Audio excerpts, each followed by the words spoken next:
So I guess you could say it's officially audition season. Whether you're trying out for drum major, ensemble placement, leadership position, what have you, color guard captain, all that fun stuff. I figured I would tell a couple of quick stories, quick in quotes, about drum major auditions and my experience with them and how there were two very different experiences. Don't worry, they have happy endings. Good morning again, Daniel Valdez again. Pleasure and honor to talk to you, whether you're listening to podcast form, audio version, or you're listening to the audio version on YouTube, because I don't do video because it's just too much work. I got a lot on my plate. So thank you for joining me. I really appreciate it. We'll talk about Texas Bandmasters Association. Why did I stumble through those words? Texas Bandmasters Association. We'll talk about that next week. How that might impact the marching season, a couple of telling signs for that, and possibly why that stuff is going to go virtual. It's going virtual. And not canceled, but it's just going online. And that's a very big deal, considering everything that's going on. So we'll talk about that. TBA, Texas Bandmasters Association, going virtual, and we'll explore that topic probably next week. But let's talk about drum major auditions. A lot of you, a lot of students, and even some parents have reached out to me asking for tips and, any sort of tricks or anything like that. I know some programs have already done leadership auditions, and they've already picked who's going to be the drum major and who's going to be the section leader and who's going to be color guard captain. But a lot of programs are still trying to decide that. And it's a difficult thing to navigate because you're doing it all online. You don't get that face-to-face interaction, and people, it's true. People act differently when you're face-to-face rather than through a camera. It's just a different experience. So programs are trying to navigate through that for those uncharted waters. But as for me, we didn't have that. Back then, a lot of stuff was done in person. In fact, everything was done. It was done in person. So let's talk about that. I wanted to be the drum major of the band the moment I stepped on the football field. And when I say the moment I stepped on the football field, I mean the very first day we did our very first movement class. This was back in May of 1999. Yeah, do the math. I'm old.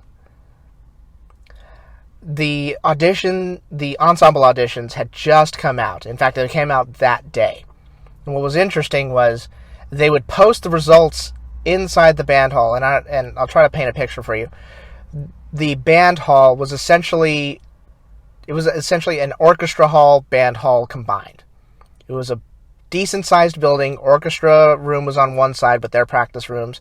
There was a small little hallway that had bathrooms and vending machines, and then on the other side was our great big band hall, and it was all in one building. They posted the results inside the band hall, but anybody in the school could just walk by and see who made fourth chair trombone in the third band. Anybody could see that. I thought that was really interesting. Anyways, that was the day, and I've talked about this before in a podcast like 3 years ago, and you can listen to it on YouTube. That was the day that I was going to decide whether I was going to be part of the Churchill band, because I was like, okay, I'm going to practice really, really hard, and then if I do well in the audition, I'll be a musician. If not, I'll go try out for the basketball team, or, I don't know, go bowl or something. So that was the day. I was like, I had no idea what I was going to do, had no idea what I was going to get. So I go up to the band hall. They told us in advance, hey, they're going to be posted in the band hall. Go up there, see what ensemble you got. I go up there, I made wind ensemble, second chair oboist. Awesome. As a freshman, pretty cool. I was like, okay, I guess I'm a musician now. Time to go to practice. Very regimented style. So we show up at practice. They introduced a drum major. His name was Steve. He's like, he's a drum major. He's going to be in charge this year. Great. I was like, okay, I want his job. I knew that immediately. I want his job by the time I'm a senior. Here's the secret. I had been buying music scores and batons and music to conduct to since 7th grade. Nobody knew about this. Nobody, when I mean nobody knew about this, like, my parents knew it, but, like, even my best friends didn't know that I was downloading music off of Napster. Look it up, kids. It's the reason why you pay for music now. Downloading music off of Napster and conducting to it with headphones in my room. I've been doing that forever. Or what it seemed like forever. So, I felt like, okay, I feel like I'm a pretty decent conductor. I even took a conducting class during a summer music academy at Texas Lutheran University. And I think I talked about that a couple of weeks ago. I think I did, but my memory is, it's going, folks. Just cut me some slack here. I even took, I took conducting classes and stuff. I really wanted to get it down. Plus, I thought it was fun. Plus, you got to wear a tuxedo. Very sharp. So I was like, okay, I want that to happen. I want to be the drum major of the band. So you can't start trying out for you couldn't start trying out for drum major until you were a sophomore going into your junior year. So I was like, okay. They just said, okay, who wants to try out for drum major? You meet me after school. And by the way, the senior drum major that was leaving, and the head drum major was almost always a senior. Very few times was it a junior. But that senior drum major who was leaving would be responsible for pretty much the entire audition process. They taught all of the drum major skills. You got to practice. You didn't go with a director or anything like that. You went with that drum major. That was kind of the gift one of the gifts that the exiting drum major would leave the program. They're going to teach you everything. They're going to teach you how to twirl the mace. I'm going to explain that in a second because that's a very, very unique thing for my program. They're going to show you how to march, basically. They're going to show you how to conduct, do whistle commands, vocal commands. They'll teach you leadership skills. They'll teach you just different scenarios, all sorts of stuff. They were in charge of it. Every now and then, a director would pop in, talk about leadership skills, stuff like that. But for the most part, it was that senior drum major taking care of everything. So sophomore year comes around. I'm doing okay. Going into my junior year, I'm like, okay, I'm going to try out for drum major. I want to say there were like 9 of us at that time. The audition process was a little bit of a blur. I just was really, really focused on it. I wanted to do the best that I could. I eliminated a lot of distractions. I just really focused on it. Here's how the audition process worked. It was essentially a 3-pronged attack. You auditioned for drum major in front of the entire band. I don't know how common that is now, but that's how we did it. You auditioned in front of the entire band. It was after school in the main gym. Attendance was required. The entire band was there. You did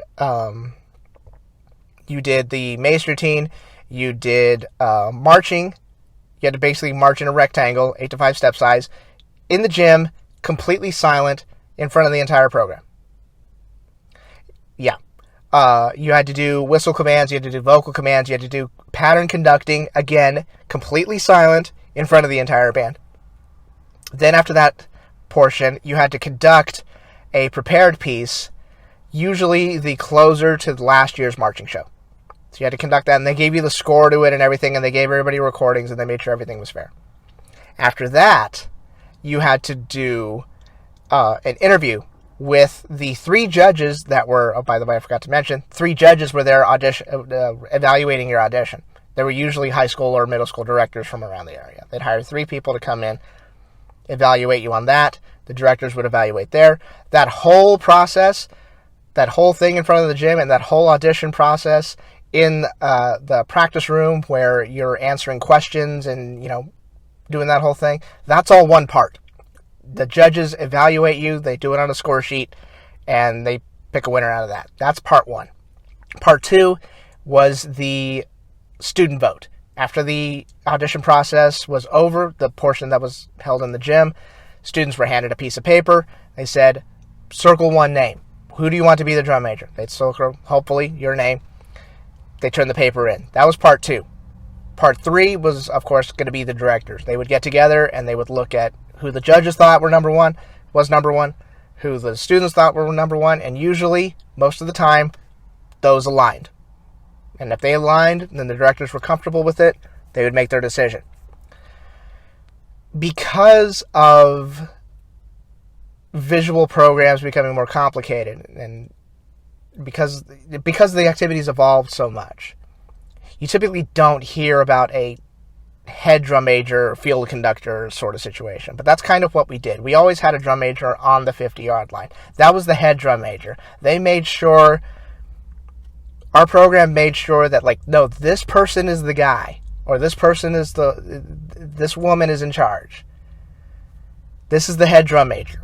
And then the other two were called field conductors. Essentially, we were just, if you want to call it assistant drum majors, that's fine. I mean, anytime we went to UIL, anytime we went to BOA, we were all called drum majors. It was just something that our program did just to make the designation of, hey, this person's the head drum major. Fine. So they picked that one, and then usually a couple of days later, they picked the field conductors or wherever. We still wore the same drum major uniform and all that stuff. So sophomore year comes around. I try out for drum major. I felt pretty confident about it. Here's the thing. There's one portion that I've mentioned, and you're probably asking, what the heck is mace twirling? Well, here it is.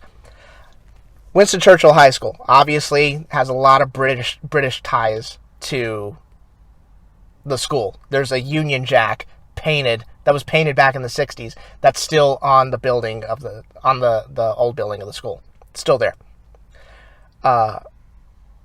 How much of a tie does it have to British stuff? Here it is. On the drum major uniform, like the traditional drum major uniform, and if you go to my Instagram page, you'll see a photo of it at Danpodcast. On the uniform, there is a quote, blood red sash that is part of the uniform. That red sash was given to a British war hero a very long time ago, and it was given to him by Queen Elizabeth. When the war hero passed on, the family bequeathed this sash that was given to him by Queen Elizabeth to the band. Yes, so I can literally say that I've worn something that Queen Elizabeth touched. To me, not a big deal, but for some of you who watched the royal wedding and held royal wedding parties, you're probably swooning right now. Don't worry, I'll hand out my number later.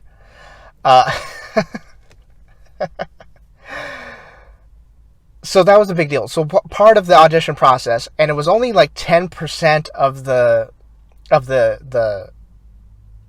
judges' score sheet. It was something called mace twirling. Here it is. As part of the uniform, there is a traditional British mace. It almost looks like an oversized scepter that dignitaries would spin whenever like somebody would come, like somebody important would come in. They'd spin that thing just to kind of introduce, like, here is the Earl of Sandwich or whatever. I don't know. So that was part of, it was almost tradition. We almost never did it. We would do it like the first 2 football games when we weren't performing a competition show. But other than that, the uniform stayed in the closet. The mace stayed wrapped up. Like, we never touched that thing. But it was considered tradition, and it was like a nice little homage to drum majors past. So you had to prepare that. You had to prepare a 30, 45-second routine where you're spinning that thing. Now, keep in mind, this thing is about 4 feet tall. It's pretty, it's pretty lengthy. It's not that heavy, but the actual one was very heavy. The actual one it's wrapped in chains. No, I'm serious. It's wrapped in chain. Not yarn, chain. So you had to wear special gloves in order to spin it. The practice ones we had were made out of wood. It was tradition for anybody who had tried out in the past, who was going to leave the program, to pass on those practice wooden maces to folks that were going to try out. And we almost never had an issue with there being too few or somebody not wanting to give it up. So anyways, 30, 45-second mace routine. You can watch them online. So that was, it was a small portion of the mace routine, a small portion of the drum major routine, but it was considered probably the most important one because you're dealing with tradition. And number 2, it is the first impression. It's the very first thing you did in front of the entire band. So if you're a sophomore like me, like I was, everybody kind of knows you're a good musician, but they don't really know your personality yet, or they don't know if you're going to be right for the job. That is definitely something you would really want to focus on. Because, I mean, you're dealing with teenagers. They're gonna give you a chance. They're gonna watch 10 seconds of what you're doing. If they don't like what you're doing, they're gonna tune you out for the rest of the audition. Doesn't matter how well you march. Doesn't matter how well you conduct. Doesn't matter how loud your command calls are. I need to get their attention right away. So I worked on that thing day and night. I never worked at it at school. That was kind of an unwritten rule. Don't show the rest of the auditionees your mace routine. Don't show them the tricks that you came up with. Don't show them anything like that. So I didn't. I would just practice very basic tosses. I enlisted the help of a couple of friends in ROTC, stuff that they would do with their rifle, and I incorporated that into my mace routine. And it became pretty popular. Got everybody's attention, had people cheering for me whenever I would go up. Keep in mind, you're in front of the entire band, and it's silent. There's no music to the mace routine or anything. It's just the sound of wood hitting your hand, and hopefully not hitting the ground. So that thing happens. Then they call us in a couple of weeks later to the practice room. It was right before school was about to let out. They gave us a pass to leave like 5 minutes beforehand. Actually, you know what? I want to talk about the day of the audition, because those are the main differences. The day of the audition, they gave us a pass to leave 30 minutes before class ended. We would have 30 minutes after class was over to put on the uniform, make sure everything's good, and just relax. We were allowed to use the orchestra room to kind of just veg out before we went out there and did the whole audition process, because it was pretty stressful. I thought I was going to do okay, but I think about auditions very differently than most people. I either go in there with no expectations or all the expectations. It's very difficult for me to find a middle ground there, and I still have issues with that. Go figure. Sophomore year, I went in with no expectations. People kind of know who I am, but you know what? If they don't vote for me or the directors don't think I'm worthy of it yet, that's no problem. At least I know I'm going to go out there and do the very best I can. We'll see where the chips fall. Pass 30 minutes to let out before the final bell. I let my Spanish teacher know, yes, I had to take Spanish. I took Spanish for 7 years through middle school and high school. It was the reason I wasn't allowed to take music theory, which I really wanted to do. Was one of the reasons I wasn't allowed to take jazz band. My parents basically said, you're taking Spanish or we're throwing you in the river. Fine. So I hand the pass to my Spanish teacher, and she goes, well, I don't know. We got a full lesson. If there's time at the end, I may be able to let you go. I'm like, oh, God. This is not what I need right now. So sure enough, we go through the entire class, a full hour and 10 minutes or whatever it was. And I'm freaking out. I'm not paying attention to anything she's saying, because all I'm thinking about is how the heck am I going to get through this audition without, messing my pants up. So, very graphic. So finally, it's like 5 minutes before class ends, and then she finally stops her lesson. And then I go up to her, I was like, hi, I got my pass, can I go? She goes, oh my gosh, Daniel, I'm so sorry, go ahead and go. Class, go ahead, Rich, Daniel's trying out for drum major, good luck. And everyone's like, whatever. So, so I ran down to the band hall, put my uniform on, did the drum major audition, finished that whole thing up. Cut to 3 weeks later, we're in the practice room, they get all the drum majors together, all the drum major auditioners together. They go, okay, we're going to announce the 2 field conductors. It's going to be Paige, who was awesome. I'd known her forever because we went to the same middle school together, and she was a year above me, so she was going to be a senior drum major. She's going to be a senior field conductor. Then they announced my name, and I was like, what? You sure about that? You want to check that again? So yeah, I got announced as one of the assistant drum majors going into my junior year. Very cool. And then they named Andy the senior head drum major, and he was great. I loved working with him. So that whole thing happened. So I was like, great, now I've got something under my belt. Now I can go into the audition process next year and really rock the house. Great, not a problem. So I went from that, going into junior year, going to senior year. Now I've got all the expectations. Now it's almost like if I don't get head drum major, it will be a massive failure. I don't think there was a single time when somebody was an assistant drum major. Well, I shouldn't say that. I'll go ahead and scrap that idea. Anyways, that whole process goes through. And of course, I know everything that's going to happen. I know exactly what we're going to do. I know the conducting patterns. I've basically done everything. Everything was just kind of a formality, but I still wanted to work hard to make sure, because you can always get better at stuff. So here's the deal. The day of the audition was very different than the day of the audition my sophomore year. I took a class called Webmastering my junior year. It was basically, hey, here's how to build a very rudimentary web page using HTML and using very, very rudimentary things of Java. Fine. So I did that.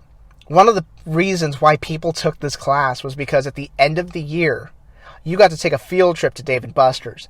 Half of the morning portion of the field trip, you were in a conference room and you were listening to, IT people that would work at USAA or something like that, and they would talk about their jobs and how computers are super awesome. Keep in mind, this is the early 2000s. Morning portion, conference style, that sort of stuff. Then for lunch, you were introduced to a buffet of crispy chicken tenders, mashed potatoes, gravy, fries, all sorts of stuff. Unlimited sodas, all that great stuff. Then you got to play video games the rest of the afternoon in an empty Dave & Buster's. It was awesome. I had a lot of fun. That awesome trip happened the day of my junior drum major audition. Same day. I almost didn't make it. I almost didn't make it back to the school because I could never get an answer as to why, or as to when we were going to get back to the school. It was an all-day trip. Some people said, we would get back after school like at 4:30. I'm like, well, that can't happen. So I asked the teacher, I said, how long is this going to be? And she says, we should be back by the time school lets out. I was like, do I really want to go on this thing? It's kind of a risk, but I was like, I'll put my faith in this whole thing, and I'll say, yeah, I'll go on the trip. Sure enough, we ended up getting back an hour before the drum major audition. So I had an hour to do absolutely nothing. I had a pass to get out of all of my classes, so there was no point in going back to class. Two things. My friends made me a hype CD that we played in the parking lot. Now, parents, I'm sorry to say this, but the CD was filled with some of the most foul-languaged rap lyrics you will ever hear in your entire life. But I was listening for the beat, so whatever. We were blasting that in the parking lot. Now, keep in mind, school is still in session. But we're blasting this in the parking lot and rapping along with it. I'm having a great time. Here's the other thing. About a month prior, we had a day off for something. I don't know what it was. It was one of those. It was either a Monday holiday or it was a teacher in-service day because they like to pepper those in throughout the school year. So we were just basically told, hey, don't come to school Monday. Fine. Here's what we used to do. We used to go on those Mondays. We used to go to H-E-B, buy really cheap 3-liter soda, and then buy like 10 pounds of dry ice. I'll go ahead and let you do the chemistry equation in your head. But that's what we would do on Monday. No, we wouldn't be hurting anybody or anything like that. We would do them like in a field, completely safe, but still, whatever. Well, we were driving along in the back of my pickup truck, and we drove by this one place. I think it's called like the Rockstar Academy. It's a small little studio where local musicians could go and just put down beats or lay down tracks or something like that. So there were signs outside the studio. It was like, vote for Dan so-and-so, city council, whatever. It was one of those stupid election signs. Well, on the back of it, it was a Texas flag. And in each of the colors of the Texas flag, it said, go, Dan, go. So my friends were like, that's awesome. So they took a couple of those signs, and they waved those things around during the drum major audition. So it was weird because the Go Dan Go sign, the Go Dan Go portion would face towards me, but everybody sitting behind them would see vote for Dan so-and-so city council, and they're like, what the hell's going on? Like, fine. So that was great. So I went from drum major audition, really, really relaxed, to sophomore thing, like, I have no idea what I'm doing. So we do the drum major process, that whole thing happens. I go up there, do my thing, finish up. A couple of weeks later, our director announced that he was going to do something a little bit different. Now, here's the thing. Sophomore year, the way they announced the drum major to the band was during the closing announcements before school let out. They'd be like, hey, make sure to leave the band parking lot. Hey, make sure tomorrow something. It was for the entire school. And then they would go, oh, and by the way, the drum major of the band is so-and-so, and the field conductors are this. And everybody would be like, whatever. That's how they announced it to the band. Our new director wanted to do something with a little bit more pomp and circumstance. So he said he was going to announce it at the spring concert in front of everybody. And it was going to be like a whole little thing. Not necessarily a ceremony, but just, like an official changing of the guard. Fine. About 2 weeks before the spring concert, we were doing one of our movement classes. Of course, I'm a part of it. And he called me into the office. I was like, what's up? And he goes, well, you're the only drum major auditioner, the auditionee who hasn't asked me whether they got it, not even jokingly. So I'll just go ahead and tell you, you're going to be the head drum major. And of course, I breathed a sigh of relief, even though I thought I had a really good chance of getting it. And I was like, whew. Well, thank you very much. I shook his hand. I was like, okay, time to get to work. They announced it in front of everybody. And it was really neat. And I got to be the drum major. I got to be assistant drum major junior year, and I got to be the head drum major sophomore year. Assistant sophomore year, head junior year, going into senior year. My senior year, we got to go to Grand Nationals. We got to go to state contest. I've talked about those two experiences before on previous podcasts. I was very lucky. I was very, very lucky. Because the previous year, there was no state, and we just did two contests. We did one contest in Houston, one contest in San Antonio. That was it. I was very lucky to be the head drum major of a nationally and state recognized program, and be able to go to those contests and be able to get those and be able to handle those situations. I'm one of the luckiest people ever. As far as leadership tips and as far as drum major stuff, I guess my whole point is, you don't start auditioning for this stuff when the director says, hey, we're going to start taking applications for auditions. That's not when it starts. The directors already know from the moment you walk on the field who's going to, they already have their eye on people. They're already taking mental notes, and some of them even take physical notes.